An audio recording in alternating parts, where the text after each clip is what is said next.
What's up, everybody? Welcome back. Hope everybody's having a great day or night whenever you're watching this. Big breaking news in the NBA. Bradley Beal has been traded from the Washington Wizards to the Phoenix Suns, if you have not heard. It was for Chris Paul, Landry Shamet, multiple second-round picks, and a couple first-round pick swaps in years to come. And I think this trade is blockbuster, and I think it's huge. I think there's going to be a lot of domino effects because of this, because obviously you have Beal going to Phoenix, forming like a big three with Devin Booker and Kevin Durant, but you got Chris Paul going to Washington. It's probably going to get bought out there. There's DeAndre Ayton on the Suns. What's going to happen with him? I'm going to kind of break down what I think of all of it right now. If you're new to the channel, please subscribe, and if you enjoy this kind of content, please like the video, but the deal is huge. And if you didn't see this deal coming, well, I'm gonna tell you why I thought this was absolutely guaranteed the whole way through, okay? So Bradley Beal has a no-trade clause, right? He was the only player in the NBA that had a no-trade clause. Not even LeBron James, not Kevin Durant, not Steph Curry, not Giannis. Bradley Beal had the no-trade clause. You'll never see a no-trade clause ever again because of, what came of this. But Bradley Beal's agent is the father of the Suns CEO. Like, what other collusion could you possibly need to see that the writing was on the wall? And the Suns made a great trade. They did what they were supposed to do in this case. And the Wizards, it just feels like they kind of got fleeced a little bit. But I guess they're out from underneath the contract of Bradley Beal, which is going to be like $57 million in a couple years or something like that. It's crazy numbers. And he still has a no trade clause in Phoenix. So if they don't win, then it's bad. It's because they're not going to be able to trade him for anything because that contract is going to be horrendous.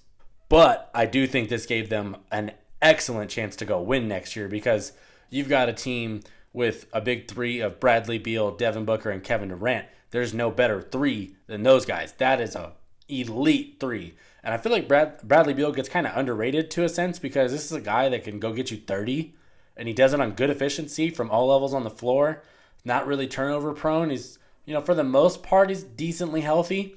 And, he can play the one or the two. I think he's a really, really good player. And there's a reason he's getting paid so much, obviously. But I think the fit with him and Booker, particularly on the Suns, is going to be really nice. It's a lot of fun to watch. Because you're going to have really, at the guard spot, you're going to have two guys that can score from everywhere but can also create for others.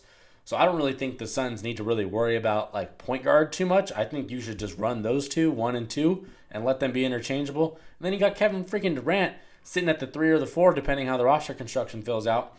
And at that point, like, you have 3 guys on the floor that can go get their own shot and then can go create for others. Now we get to the DeAndre Ayton part because I think that's the real domino to fall in this, because with DeAndre Ayton, Devin Booker, Kevin Durant, and now Bradley Beal, the Suns' cap is at like $161 million. So they're already way over the cap just with 4 guys. So they can really only get veteran minimums for the rest of this, to fill out the rest of the roster at this current point. I think Ayton's almost certainly going to get traded just because they got to be able to fill out a roster. You can't play basketball with 4 players, right? I think Cameron Payne's on the team too, but Ayton and his 30+ million seem like inevitably getting traded somewhere just to free up that cap space so that they can bring in, 3 or 4 other guys on better contracts that kind of fit the rest of the team well. And if I'm the Suns, I really wouldn't invest too much in point guard, like I already said, and I probably wouldn't invest too much in center. I would just go for a veteran minimum center that can give me, 20 minutes a night, and then maybe a backup center that can do another 20 minutes. So you really shouldn't invest too much money into center position because your team is built through guards and forward between Booker, Beal, and Kevin Durant now. So I think that what they should do is build the depth behind those guys so that they have those pieces. So, if Booker goes down for a couple weeks, or Beal goes down for a couple weeks, or Kevin goes down for a couple weeks, they got bodies to fill in. Because last year they just didn't have the depth. They didn't have scoring punch off the bench.